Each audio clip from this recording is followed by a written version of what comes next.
Bismillahirrahmanirrahim. Assalamu alaikum dear students. Today my lecture is on solution of quadratic equation by using completing square. अब इस method में जो है हमने किसी भी क्वाड्रेटिक इक्वेशंस को सॉल्व करना है बाय यूजिंग कंप्लीटिंग स्क्वायर। यानी अगर हमारे पास कोई भी क्वाड्रेटिक इक्वेशन दी हुई है और अगर वो फैक्टराइजेशन मेथड से सॉल्व नहीं हो रही तो देन हम उसको किस मेथड से सॉल्व करेंगे? कंप्लीटिंग स्क्वायर मेथड से। तो इसके लिए हमारे पास ये 4-5 स्टेप हैं जो आपने प्रोसीड करने हैं। सबसे पहला स्टेप देखें, सबसे पहला काम आपने क्या करना है कि कोई भी आपको इक्वेशन अगर दी हुई है उसको आपने क्वाड्रेटिक फॉर्म की स्टैंडर्ड फॉर्म में लिखना है, यानी a x square plus b x plus c is equal to 0 की फॉर्म बनानी है। उसके बाद दूसरा स्टेप आपने क्या करना है, make the coefficient of x square unity, यानी अगर एक्स स्क्वायर के साथ जो कोफिशिएंट दिया हुआ है उसको आपने 1 बनाना है। यानी अगर वो ऑलरेडी 1 दिया हुआ है तो ठीक है, अगर 1 नहीं है यानी जैसे for example 2x square plus something आ जाता है तो आपने उसको एक्स स्क्वायर के कोफिशिएंट को 1 बनाने के लिए 2 पर क्या करना है, डिवाइड कर देना है। तीसरी हमारे पास जो तीसरा स्टेप जो है उसमें आपने क्या करना है, transfer the constant term to the right side, यानी हमारे पास जो सी होगा आप इक्वेशंस के अंदर उसको आपने राइट साइड पर लेके जाना है। तो वो हमारे पास कांस्टेंट अलग हो जाएगा और एक्स वाली टर्म जो है वो अलग हो जाएंगी। चौथे स्टेप में आपने करना है add the square of 1/2 the coefficient of x to the both side, यानी उसमें इक्वेशन के अंदर जो एक्स का जो भी कोफिशिएंट होगा, यानी एक एक्स स्क्वायर का कोफिशिएंट होता है, एक एक्स का कोफिशिएंट होगा, तो जो एक्स का कोफिशिएंट होगा आपने उसका जो भी कोफिशिएंट होगा उसका हाफ करना है, हाफ करके उसका स्क्वायर लेना है और वो जो भी वैल्यू आएगी वो आपने दोनों तरफ क्या कर देनी है, ऐड कर देनी है।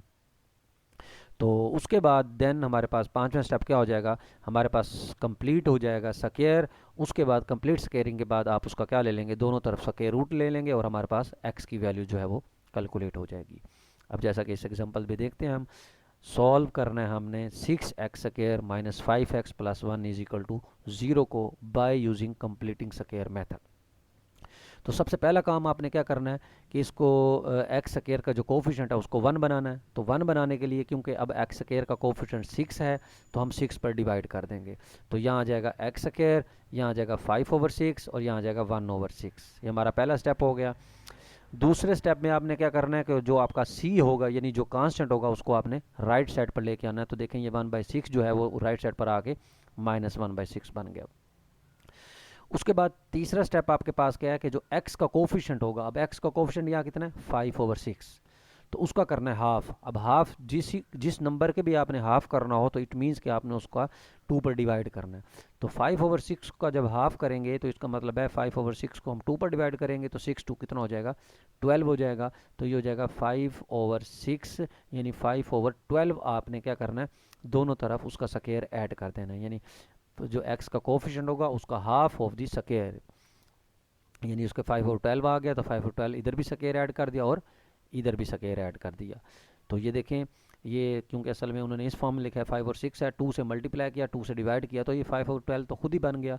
तो वैसे असल में फार्मूला होता है हमारे पास 2ab, इस वजह से उन्होंने 2 से मल्टीप्लाई और 2 से डिवाइड कर दिया। तो ये जो 2x के साथ जो भी नंबर होगा वो x का कोफिशिएंट का हाफ होगा और इसी का स्क्वायर आपने इधर भी ऐड करना है और इधर भी ऐड करना है। तो ये बन जाएगा a square minus 2ab plus b square. अब हमारे पास दो फार्मूले होते हैं, एक होता है a माइनस बी का स्क्वायर, एक होता है a प्लस बी का स्क्वायर। अब अगर x के साथ माइनस है तो a माइनस बी का स्क्वायर बनेगा और अगर x का कोफिशिएंट प्लस के साथ है तो a प्लस बी का स्क्वायर बनेगा। तो ये बनेगा a आपका x है, b आपका 5/12 है, तो ये बनेगा a माइनस यानी x माइनस 5/12 का स्क्वायर। इसका स्क्वायर खोलें 25/144 माइनस 1/6, तो इसका इन्होंने 144 एलसीएम लिया और उसको सिंप्लीफाई किया। सिंप्लीफाई करने के बाद क्योंकि यहाँ स्क्वायर है आपने x कैलकुलेट करना है तो दोनों तरफ स्क्वायर रूट कैलकुलेट ले लिया। तो दोनों तरफ स्क्वायर रूट लेने के बाद हमारे पास इधर बचेगा x माइनस 5/12 और 144 का जो स्क्वायर रूट होता है वो 12 होता है, तो 1/12 आ गया प्लस माइनस। तो इसके दो केस हो गए। अब x को उधर ले जाएंगे हम, तो 5/12 जो माइनस में है वो उधर जाके प्लस में हो गया और प्लस माइनस वैसे ही अब एक प्लस में लिख दें एक माइनस में लिख दें। तो उसके बाद इसको सिंप्लीफाई करें, इसका 12 एलसीएम आ गया, 5 + 1 6/12 यानी 1/2, इधर 5 - 1 4/12 तो 1/3। तो आपके पास x की जो वैल्यूज़ आ गई वो 1/2 और 1/3 आ गई। तो ये हमारे पास प्रोसीजर है कंप्लीटिंग स्क्वायर का। इस प्रोसीजर को आप देख लें। अगेन मैं थोड़ा सा हिंट दे देता हूँ कि सबसे पहले आपने एक्स स्क्वायर का कोफिशिएंट 1 करना है, फिर उसके बाद आपने कांस्टेंट्स को राइट साइड पर लेके जाना है, फिर उसके बाद आपने क्या करना है कि जो एक्स का कोफिशिएंट होगा उसका आधा करना है और उसका स्क्वायर लेके दोनों तरफ वो आपने ऐड कर देना है। देन उसके बाद अगर x का कोफिशिएंट माइनस में होगा तो a माइनस बी का स्क्वायर बनेगा, और अगर x का कोफिशिएंट प्लस में होगा तो a प्लस बी का स्क्वायर बनेगा। देन उसके बाद स्क्वायर रूट लेना है और x की वैल्यू जो है वो कैलकुलेट हो जाएगी। इसी तरीके से आप ये एक्सरसाइज जो है ना, इसकी प्रॉब्लम जो है ना, by using completing square check कर सकते हैं। Thank you very much.